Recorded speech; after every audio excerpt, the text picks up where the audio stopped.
Hey all you addicts out there, welcome back to another addicted fishing tutorial. I'm Jordan Knigge, and today it's the middle of the summer. We're out here with our ultralight rods and we're going to take you guys by the hand and show you how to fish spinners in small creeks, streams, and little rivers for wild trout all over the United States here. So stay tuned, you guys are going to love today.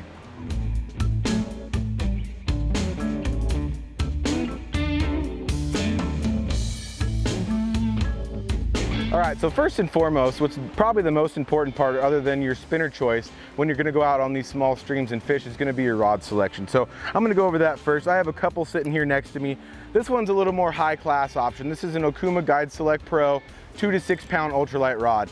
Anything really is going to work for this kind of fishing, but what you want to focus on is having a small rod so it's fun to fight these fish, and it's a lot of fun when you hook a big one, but also something that has a light action so that you can cast lightweight spinners. That's probably the most important thing you want to look for when looking for a rod, is how flimsy it is. You want it to be able to flex and be able to load up as you go to cast out into the river using a small spinner or a big spinner, whatever it might be. With that 2 to 6 pound line rating, works really well for any kind of size fish you're going to be fishing for. Sometimes it'll even surprise you how big a fish you can land on it. So what I have on here is a 10 pound braided line. Doesn't really matter, I like P line, but the 10 pound works really well for this. It might seem a little bit heavy, but it's very small diameter and it casts really nicely, especially again with very little weight. That's kind of the focus when you're fishing this style, is being able to cast far and fish effectively with a small weight or a small spinner.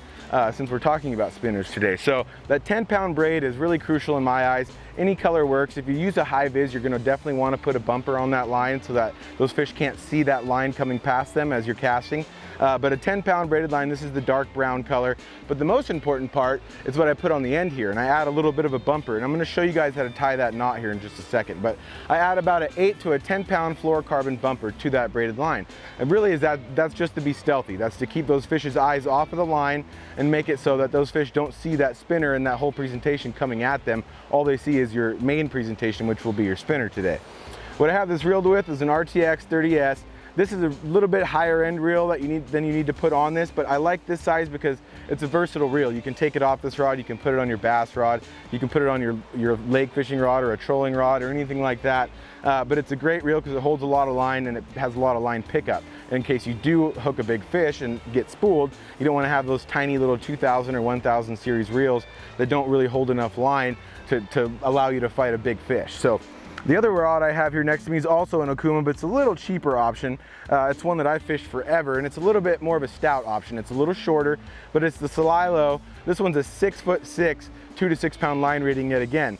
And same thing, this is an Inspira 3000 reel, but this is another option, a little bit more budget friendly. But again, anything will work for this kind of fishing as long as it's got a flexible tip and it's in that 2 to 10 pound line rating. So next thing we're going to cover is a couple different styles of spinner. In my opinion, I've said this for years, and in all of our tutorials, every spinner on the market works. None of them are a gimmick. All has to do with where you're fishing and water clarity and condition and light. Mainly, what I like to do is have a broad spectrum of spinners. I like to have different brands, I like to have different colors and different styles. What I have next to me here is a few different styles and a few different brands kind of all over the map. This one here would be an R&B. This is like a size 2 R&B spinner, has that little black blade. It's a really stealthy, non-intrusive pattern. This is probably one of the best spinners I've ever fished in my life for trout, and it's the yellow number 3 Blue Fox. Of course, we go into the alma mater, the rooster tails, the all silver Blue Fox. Really, again, I'm gonna go ahead and say it. These are kind of some of the ones that I just have in my box right now, but go to the store and get a variety of those spinners. You're gonna wanna have different colors, different blade colors, and different sizes.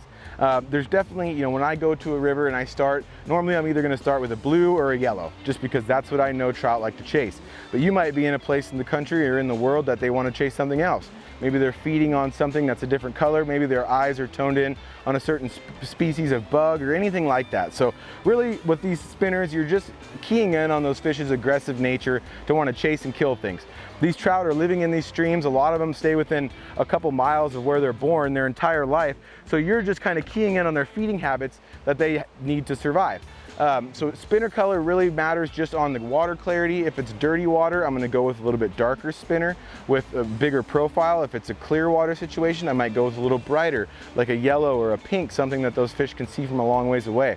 But using them and fishing all different kinds of water is what's going to be crucial. So now that we've covered some of the basics of your gear, I'm going to go ahead and show you guys how to tie this blood knot with that braided line to that fluorocarbon, and then we're going to step into the river and we're going to do our best to catch a fish for you guys and show you the kind of water you want to fish these spinners in. So stay tuned. All right, everybody. So here I have my 10-pound braid and I have my 10-pound fluorocarbon. This is going to be a little hard for you guys to see, but you'll get the gist. And if you want to, after this, we have some tutorials on our page of how to tie these kind of knots. But I'm going to show you quickly just to get it over with and show you guys so it's nice and easy for you. What I'm going to do is I'm going to cross those two lines just like so. I want to wrap my braid onto my fluorocarbon first. It doesn't matter which way you start, but I tend to get my knot better the first time when I go with that braid first. So I'm going to leave about 3 to 4 to 5 inches sticking out of that side.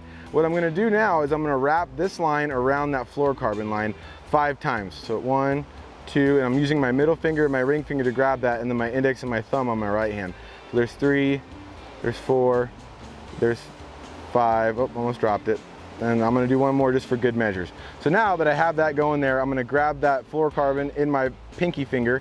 I'm going to hold on to that main little twist that I just made with my index and my thumb, and I'm going to take that fluorocarbon and go from the camera side here, so the outside, and tuck it right underneath that fluorocarbon line back into my finger. So it's coming back towards you over that braided line on top of itself. Now I'm going to take that fluorocarbon line and I'm going to wrap it 6 times around that braided line, holding that main twist that you already made in that hand. So 1, 2, 3, 4, and 5. Now I'm going to take that tag end and I'm going to go through the hole that I've made. Sometimes if you do that too tight, that hole will disappear, but all you need to do is grab the line here, twist backwards, and that gap will open back up for you to stick that fluorocarbon line in. So I'm going to go right back through that hole there like you see, and from here I'm going to let go, and you guys can kind of see this knot progressing. So I'm going to hold on to both ends of that line there. I'm going to slowly pull it down, making sure it starts to crimp down on itself.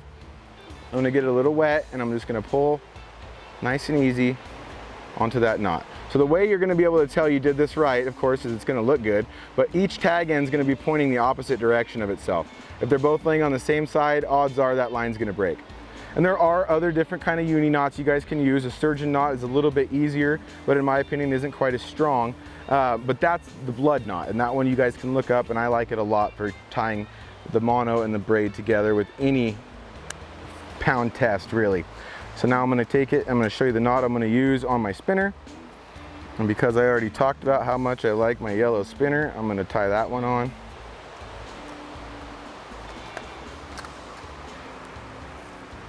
Yellow number 3.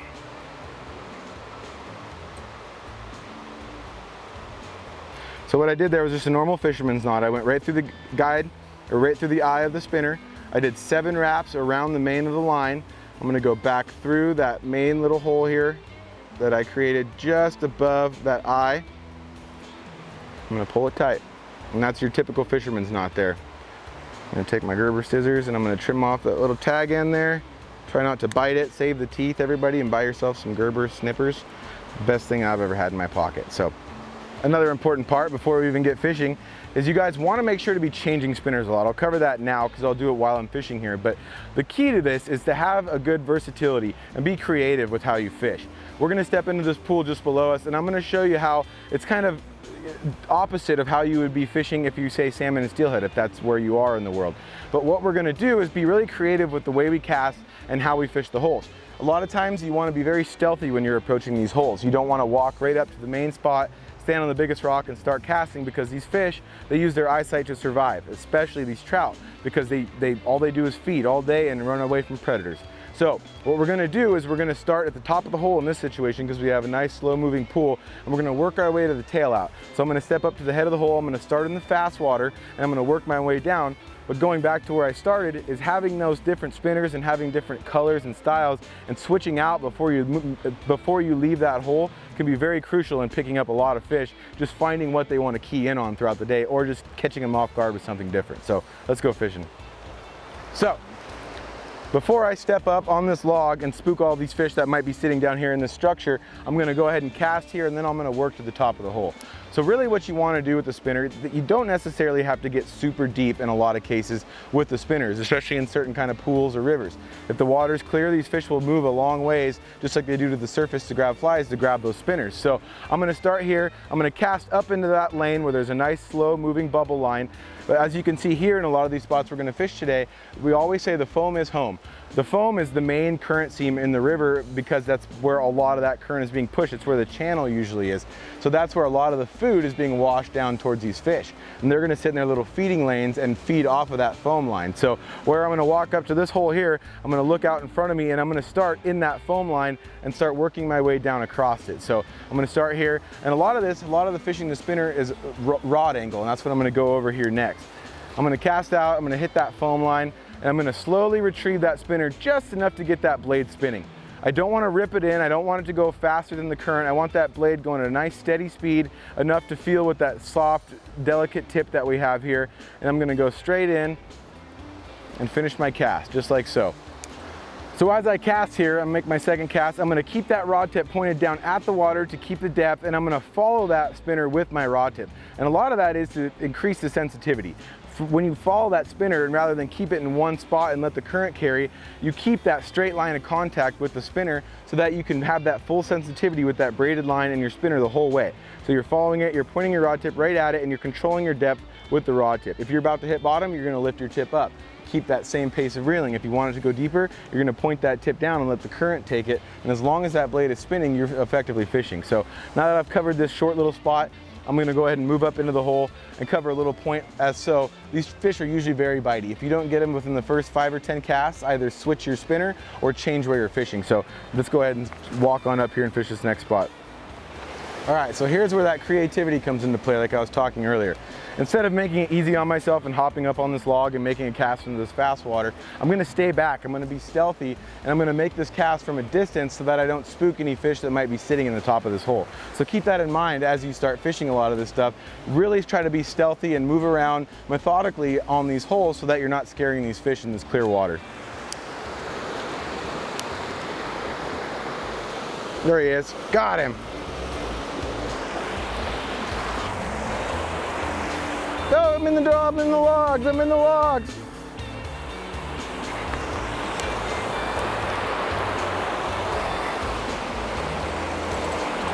So there it is, everybody. We've done it. Beautiful little rainbow. Hook came out nice and easy. And there you have it, guys. Beautiful little rainbow trout up here on the high mountain. What we're gonna do is we're gonna get this guy back in here really quick and kind of go over what happened there. All right, little buddy, farewell. Thanks for the fight. So there you have it, you guys. The key is to keep movement, fish a lot of different types of water, and that's the beauty of that spinner, is that you can fish a multitude of styles of water. You saw how I started in a deep pool fishing this deep stuff. I moved up into those fast water headwaters where these trout can feed. From here, I'll even go fish into the rapids and onto different things. So let that be said, be very creative as you're fishing on these rivers. Cast at different angles, cast at different styles of lures and different sizes, and be sure to cover everything that you can as you work your way down the river. So now that we've covered this medium-sized water, that medium flow water, we've gone and fished that fast headwater. I'm going to move to the tail out and I'm going to show you guys how to fish this slow, stagnant water, which is also a great spot to find some of the bigger fish. So stay tuned, you guys. We're going to walk down here and keep going for you. So one of the last things I will say about these trout is it really doesn't usually matter what angle you cast at them. So that goes back to the creativity thing. Like in this spot, I can tell it's nice and shallow in that tail out. I don't want to walk down there because those fish are going to spot me. What I'm going to do is use that nice flexible rod and that 10-pound line, and I'm going to make a long distance cast downriver and let that spinner come back at me against the current.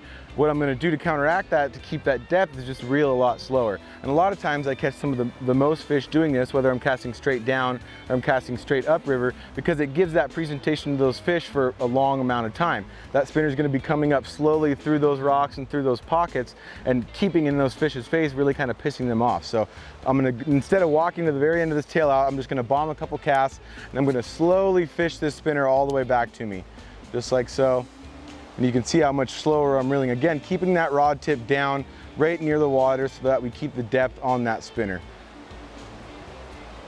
What you don't want to see is that spinner about 6 inches under the surface, almost breaking that water current under the surface. You want that thing getting down, whether or not you're just letting it sink or reeling slow and just slowly moving that thing back through those pockets and through those, oh, there was a bite.